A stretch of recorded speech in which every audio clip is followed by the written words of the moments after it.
Kumusta mga ka-homebodies?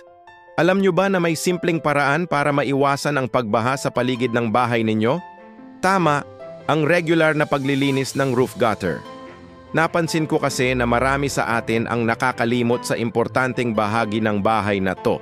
Minsan nga, tsaka lang natin napapansin kapag bumabaha na sa garahe o sa bakuran dahil hindi na makadaloy ang tubig ulan. Kaya ngayon tuturuan ko kayo kung paano maglinis ng roof gutter ng maayos at ligtas. Madali lang to, promise. Una sa lahat, safety muna tayo. Kailangan natin ng matibay na hagdan. Yung hindi magiging dahilan ng aksidente ha, magdala rin tayo ng gloves at mask para protektado tayo. At kung medyo mataas ang bubong nyo, mas maganda kung may kasama kayo. Hindi lang para may bantay, kundi para may kachika rin habang naglilinis. Pangalawa, oras na para tanggalin ang mga dahon at basura.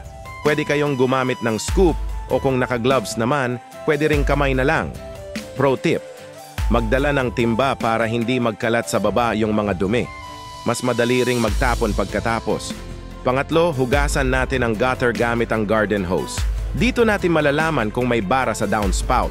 Kung meron, pwedeng gumamit ng wire hanger na inayos para maging pangkuha ng bara o kaya naman high pressure spray. Minsan kasi ang tigas ng bara parang puso ng X. Charot lang. Pang-apat, habang naglilinis, i-check na rin natin kung may sira. Tingnan kung may butas, kalawang o maluwag na bracket.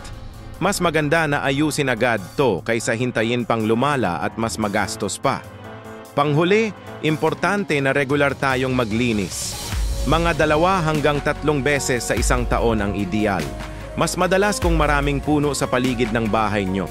Siguruhing malinis bago magtag-ulan para ready kayo. Alam nyo, ang simpleng gawain na to ay nakakapagligtas sa inyo sa malaking problema at gastos. Isipin nyo na lang, isang araw na pagod versus ilang taon na peace of mind. Sulit, di ba?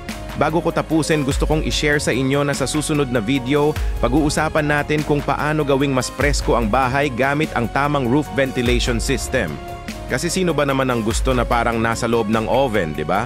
Kung na-appreciate nyo ang tips na to, i-like nyo ang video at i-share sa mga kaibigan at kapitbahay na pwedeng makinabang.